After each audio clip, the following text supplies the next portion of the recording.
ஐக்கியூல கம்மியா இருக்கிற ஒரு சிறப்பு தேவைக்கான குழந்தையை என் பள்ளியில நான் வந்து அவங்களுக்கு ஒரு சேர்க்கை கொடுப்பது மூலயமா மற்ற பேரண்ட்ஸுங்க தவறுதலான புரிதலோட இருக்கிறவங்க இந்த குழந்தையும் இந்த மாதிரி பிஹேவ் பண்ணணும்னு சொல்ற ஒரு பெரிய நெகட்டிவ் எனக்கு இருக்கு.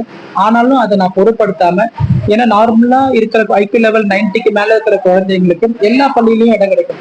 ஆனா ஐக்யூ லெவல் கம்மியா இருக்கிற குழந்தைங்களுக்கு எந்த பள்ளியிலும் இடம் கொடுக்க மாட்டாங்க. அப்படி இடம் கொடுத்தாலும் அவங்க நேம் டேக் கொடுப்பாங்க. ஆனா நம்ம பள்ளியில அவங்களுக்கு முறையான ஐக்யூ டெஸ்ட் எடுத்துட்டு எக்மோர் ஹாஸ்பிட்டலுக்கு போய் அங்க ஒரு டாக்டர் கன்சல்ட் பண்ணி அவங்களோட ஐக்யூ டெஸ்ட் எடுத்து அதுக்கப்புறமா நம்ம ஒரு தடவை அசஸ்மெண்ட் பண்ணி அவங்களுக்கு தேவையானது நம்ம பள்ளியில பாத்தீங்கன்னா சிறப்பு குழந்தைங்களுக்கு 10 மணில இருந்து 12:30 மணி வரைக்கும் நம்ம பள்ளியில இருக்கு. முதல் ஒரு மணி நேரம் அவங்களுக்கு ரெமடியல் டீச்சிங் கொடுப்போம். அதுக்கப்புறம் எந்த குழந்தைக்கு எந்த தெராப்பி, ஃபார் எக்ஸாம்பிள் ஒரு குழந்தை ஸ்பீச் டிலேவா இருந்தா ஸ்பீச் தெராப்பி, பிஹேவியர் மாடிஃபிகேஷன்னா பிஹேவியர் தெராப்பி வேணும். அப்புறம் ஸ்கில்ஸ் ரொம்ப பண்ண முடியல ஸ்கில் பேஸ்ட் கொடுக்குறோம். ஆன்லைன் இன்டர்வென்ஷனும் அவங்களால வந்து ஆன்லைன் இன்டர்வென்ஷன். ஸோ அந்த மாதிரி கிளாசிஃபை பண்ணி நாங்கள் கொடுக்குறோம். ஸோ அது எனக்கு சக்சஸ்ஃபுல்லா இருக்கு. எப்படின்னா நம்ம பள்ளியில வந்து என்ஆர்ஐ ஸ்டூடெண்ட் கத்தார்ல இருந்து வராங்க, நார்த் சென்னையில இருந்தா நார்த் இந்தியால இருந்தும் வராங்க, பஞ்சாப்ல இருந்து வந்திருக்காங்க, உத்தரப்பிரதேசல இருந்து குழந்தைங்க வந்து சேர்க்கிறாங்க. சின்ன சின்ன ஒரு யூடியூப்ல நம்ம பேசுற விஷயங்கள் தான் வந்து பெரிய அளவுக்கு ரீச் ஆகி கத்தார் வரைக்கும் போயிட்டு நம்ம கிட்ட குழந்தைங்க வராங்க. நம்ம பள்ளியில நான் கொண்டு செல்ற வழிமுறை சரியானதா இருக்குன்ற ஒரு நம்பிக்கை எனக்கு பெற்றோர்களும் மற்றவர்கள் எந்த விதமான விளம்பரமும் இல்லாம எனக்கு இவ்வளவு ஒரு ரீச் கிடைக்கிறதுக்கான காரணம் நான் கொண்டு வர பாதை சரியா இருக்குதுன்றதுதான். ஸோ அதே பாதையில நான் செயல்படுவேன். ஏன்னா சிறப்பு தேவைகளான குழந்தைகளுக்காக முழுக்க முழுக்க கொண்டு வரப்பட்ட பள்ளி தான். நம்ம பள்ளியில வந்து நான் இந்த பள்ளியை வந்து 2020 தான் இந்த பள்ளியை வந்து நான் டேக் ஓவர் பண்ணேன்.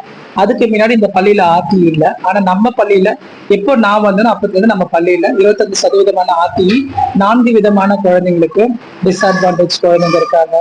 அதுக்கப்புறம் அவங்க கவர்மெண்ட் சொல்ற அந்த கேட்டகரிஸ்ல பிரிக்கிற எல்லா குழந்தைகளுமே எக்கனாமிக் புவரா இருக்கிறவங்க அந்த மாதிரி கேட்டகரியில என்ன பெர்சன்டேஜ்ல நம்மளுக்கு ஆர்டி கொடுக்கணும்னு சொல்றாங்களோ அந்த 25% ஆர்டி நான் கொடுத்துட்டு தான் இருக்கேன்.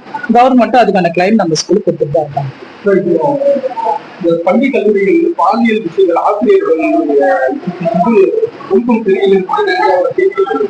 இந்த ஆசிரியர் என்ன மாதிரி குவாலிட்டி இருக்கணும், அப்படி இந்த பாலியல் ஸ்டூடெண்ட்ஸ் இருந்தாங்க அப்படின்னா அவங்க மாதிரி எந்த நடவடிக்கை எடுத்தா சரியா இருக்கும்? பாலியல் ரீதியான துன்புறுகள் வந்து அது ஆண் மாணவருக்கும் வருது, பெண் மாணவிக்கும் வருது. இப்ப வந்து பாத்தீங்கன்னா எல்ஜிபிடின்னு சொல்ற அளவுக்கு ஒரு சொசைட்டியை தெரியற அளவுக்கு சோசியல் மீடியால எல்லாமே பண்றாங்க. ஓரினம், அதுக்கப்புறமா பைசெக்சுவல் வெர்ஷன், நிறைய விஷயங்கள் இப்போ செல்போன் மூலியமாவும் பசங்களுடைய விஷயங்கள் மூலியமாவும் தெரிஞ்சுக்கிறாங்க. இன்னொரு விஷயம் வந்து சரியான முறையான கவர்மெண்ட் செக்ஷுவல் எஜுகேஷன் பசங்களுக்கு கொடுக்கலன்றது இதனுடைய ஒரு பெரிய பாதிப்பா நான் தெரிஞ்சுக்கிறேன். ஏன்னா வந்து பாத்தீங்கன்னா சரியான ஒரு முறையான பாலியல் கல்வி நம்ம வந்து ஹார்மோன் சுரக்க டீனேஜ் சொல்ற வயசுல நம்ம குழந்தைங்களுக்கு வந்து சயின்ஸ் டீச்சர்ஸ் எடுக்கிறாங்க பாடம் சொன்னா கூட அவங்க எக்ஸ்பெஷலி நான் படிக்கும் போது சயின்ஸ் டீச்சர் அந்த ரீப்ரொடக்டிவ் அந்த சிஸ்டம் வரும்போது ஒரு மேல் டீச்சரா இருந்தாலும் அதை வந்து நடத்த மாட்டாங்க, ஒரு ஃபீமேல் டீச்சரா இருந்தாலும் நடத்த மாட்டாங்க. டீச்சர்ஸ் மேக்சிமம் அதை ஸ்கிப் பண்ணிடுறாங்க. அதை வந்து ஒரு தெளிவான இந்த பாலியல் உள்ளுக்குள்ள வர்றதுக்கான தெளிவான புரிதல் இருக்கிற குழந்தைங்க அந்த விஷயங்கள் செய்யாது.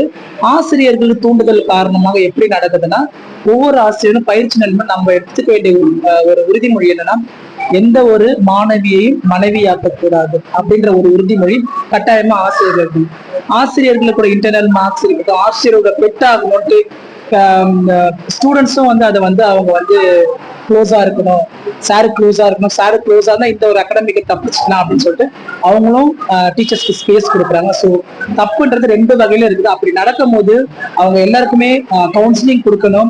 எதனால அவங்க எல்லாத்துக்குமே ஒரு ஆரம்ப புள்ளின்னு ஒண்ணு ஒரு விஷயம் நடக்குதுன்னா ஒரு தப்பை தான் நம்ம பார்க்கலாம்.